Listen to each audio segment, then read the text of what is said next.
Fala pessoal, tudo tranquilo? Bem-vindos a mais um vídeo do Matemática na Prática com Shalom. Eu sou o Shalom. Tô aqui para falar para vocês que antes de cada questão agora eu vou dar um tempinho para vocês tentarem resolver e depois vocês acompanham comigo. E também para falar que as questões, a resolução demora porque eu estou tentando ao máximo explicar para que você entenda. É claro que isso vai ser bem mais demorado do que quando você realmente está fazendo a prova do Enem, que você tem bem pouco tempo, 3 minutos para fazer uma questão e passar ela para o gabarito. Então, tenha isso em mente, porque os vídeos ficam mais longos, mas é para você entender como se resolve a questão. Na hora, depois que você já tiver praticado, você vai conseguir resolver muito mais rápido, beleza? Então, vamos para as questões. Valeu!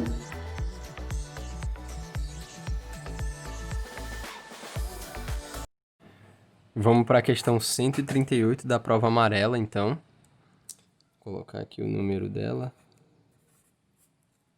Que diz assim o enunciado: o gráfico a seguir mostra a evolução mensal das vendas de certo produto de julho a novembro de 2011. E aí segue o gráfico que vocês devem estar vendo aqui embaixo, do lado direito, que a gente tem que saber interpretar, né? No eixo X a gente tem os meses, os nomes dos meses ou a representação, né? Julho para julho, agosto para agosto e assim vai. E do lado, no eixo Y, a gente tem o número de unidades vendidas.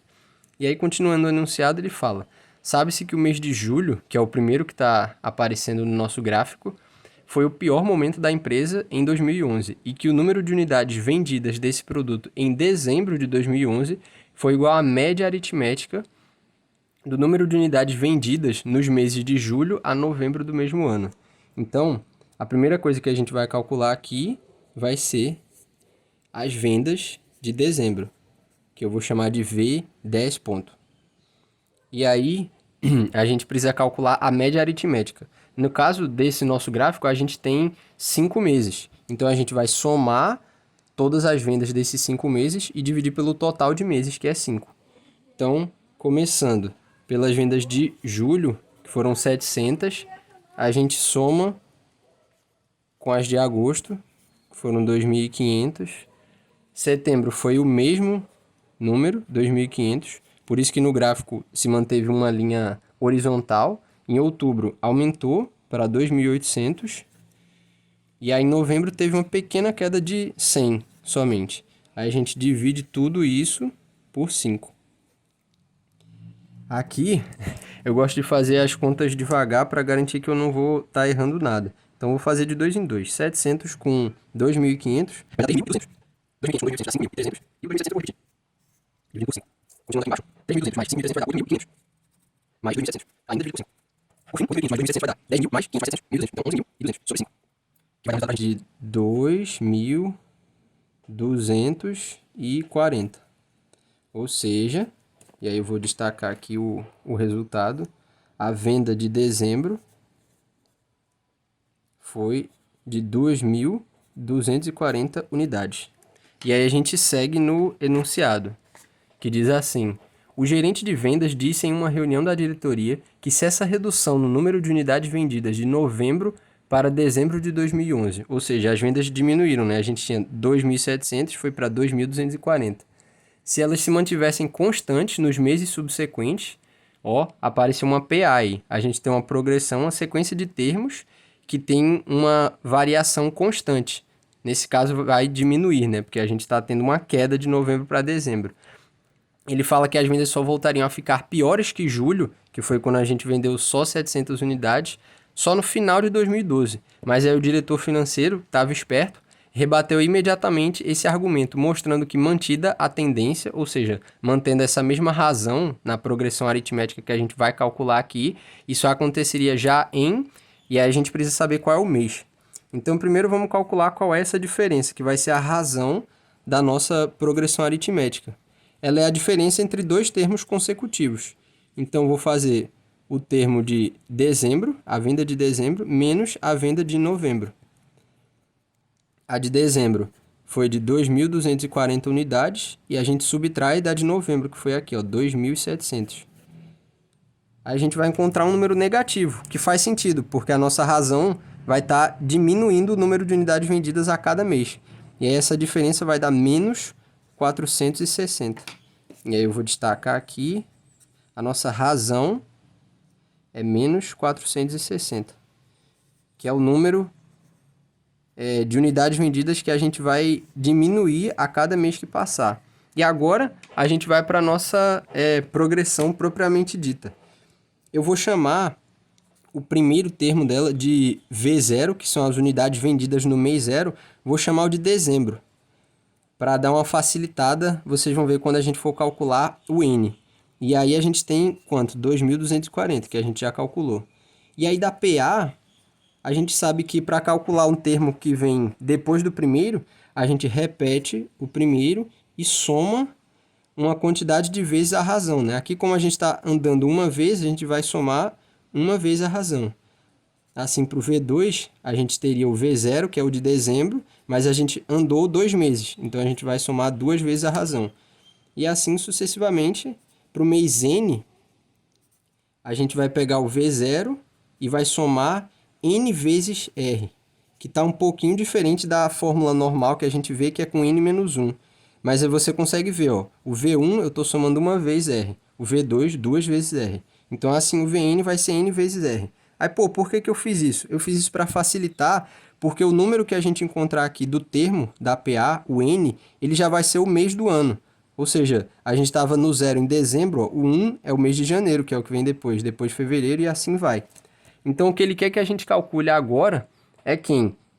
É o termo VN, que é o número de vendas nesse mês N de 2012, que vai ser menor do que a pior venda que tinha sido julho, ou seja, 700.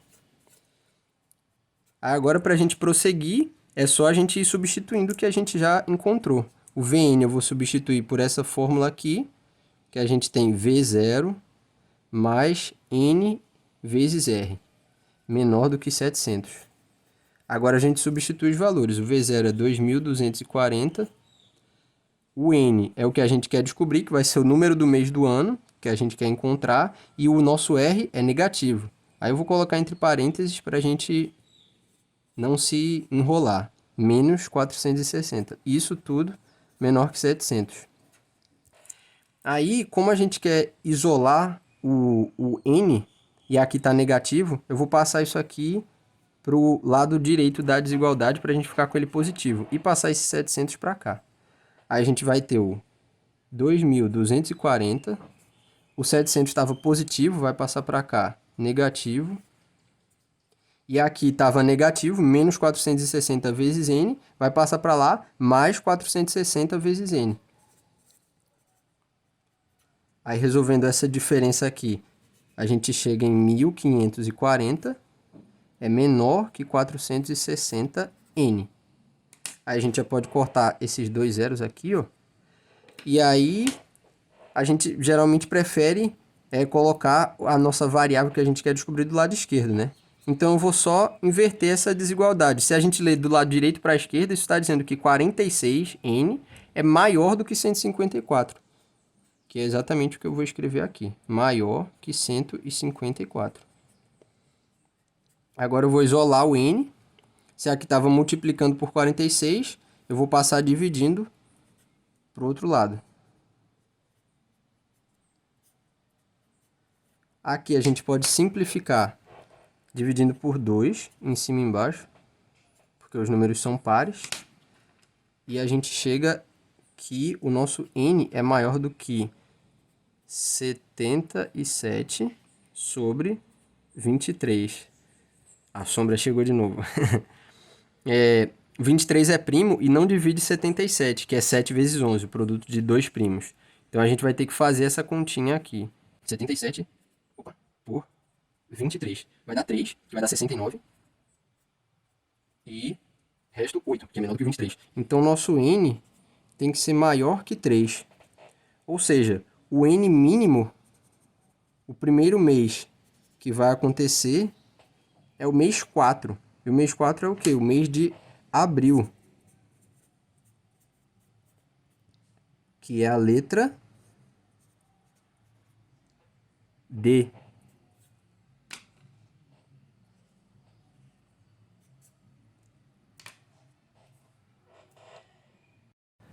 Vamos para a questão 139 agora. Eu vou colocar ela na tela aí, dar um tempo para você tentar resolver. Pode dar um pause e aí depois você continua para ver como foi a solução. O enunciado diz assim: um grupo de países criou uma instituição responsável por organizar o Programa Internacional de Nivelamento de Estudos, com o objetivo de melhorar os índices mundiais de educação. Em sua sede, foi construída uma escultura suspensa, com a logomarca oficial do programa, em 3 dimensões, que é formada por suas iniciais, conforme mostrada na figura PINE. E aí eu vou fazer uma representação aqui, para depois a gente trabalhar com ela na resolução da questão. Beleza? Fiquem comigo. Pronto. Essa escultura está suspensa por cabos de aço, de maneira que o espaçamento entre letras adjacentes é o mesmo. O que isso quer dizer? O espaço aqui, ó, entre a letra P e a letra I, esse espaçamento vai ser um Ezinho. Entre a letra I e a letra N é o mesmo Ezinho. E entre a letra N e E também é o mesmo Ezinho. Isso que ele quer dizer com espaçamento entre letras adjacentes é o mesmo. Depois ele fala, todas têm igual espessura. E aí o que isso quer dizer? Vou fazer uma representação aqui, uma tentativa de representação 3D, para você poder entender o que é que ele está querendo dizer.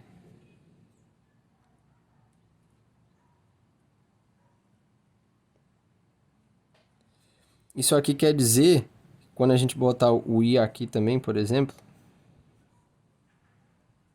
essa largura aqui, ó, vou colocar de outra cor, né, que fica melhor. Ficou meio desalinhado, mas é como se fosse a largura de cada letra, do P, do I, para o N também aqui, essa mesma largura, um Lzinho, é igual, entendeu? Então, na hora que a gente for fazer a projeção da sombra aqui embaixo, sempre essa dimensão aqui, ó, vai ser o mesmo L. Seja para o P, para o I, para o N depois, entendeu?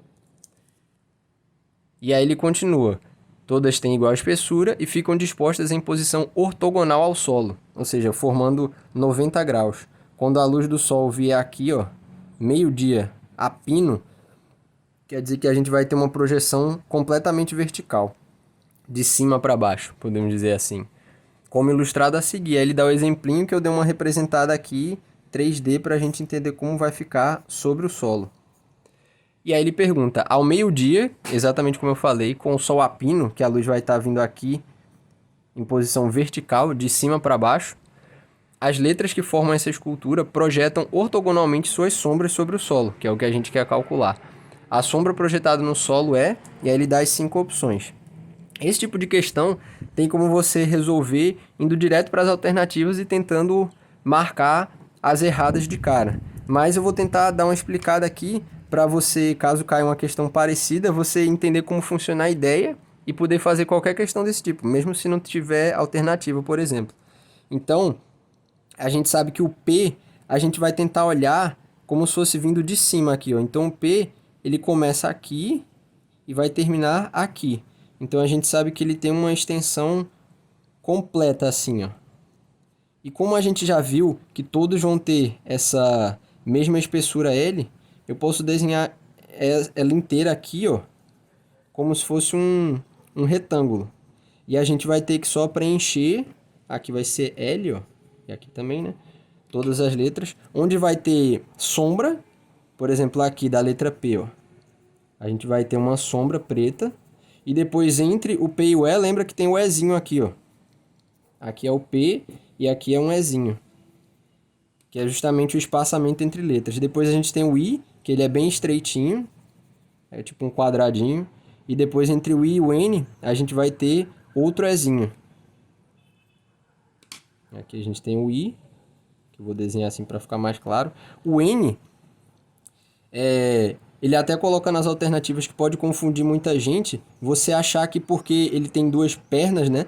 Você só vai ter representado 2 quadrados. A gente sabe que começa aqui e termina aqui. Mas essa parte inclinada, ó, do N, ela também vai aparecer na sombra. Então, no fim das contas, você vai ter uma letra cheia e não dois pedaços separados, como tem algumas alternativas. Depois você vai ter que ter o mesmo E. Essa é a parte importante, ó, que o espaçamento sempre tem que ser o mesmo quando a gente for analisar as alternativas.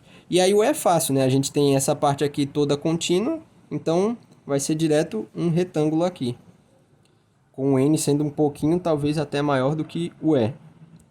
E aí quando a gente vai analisar as alternativas, a gente vê, ó, que a letra A não pode, porque ele não colocou os espaçamentos entre as letras, ele colocou uma sombra contínua. Na letra B, ele fez o erro do N, ele colocou o N como se fossem duas pernas com um buraco no meio. Mas essa inclinação aqui, ela também cai na projeção aqui embaixo, e aí tá errado. A C, ele colocou uma separação entre as letras muito grande, diferente das outras. Tem uma bem grande, como se fosse entre o P e o I, e depois tem duas iguais. Então tá errado também. Na D, ele faz as duas coisas juntas. Ele bota uma diferença muito grande entre o P e o I, e depois ele coloca o N partido em duas partes, o que tá errado.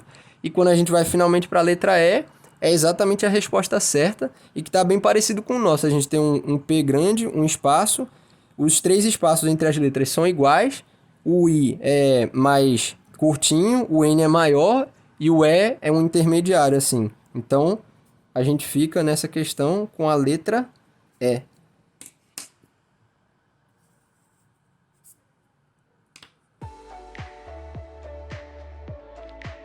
E aí, galera, gostaram do vídeo? Se você gostou, curte, deixa o seu comentário, se inscreve no canal. Tô aqui para perguntar se algum desses assuntos vocês tiveram mais dificuldade, vocês querem uma revisão. Fala aí nos comentários que, dependendo do que vocês mais pedirem, eu posso fazer uma revisão, uma aula curta, explicando melhor alguns desses assuntos que a gente viu aqui no vídeo, beleza?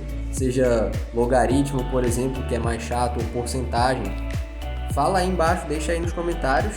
E até a próxima, beleza? Fiquem com Deus e é isso. Valeu!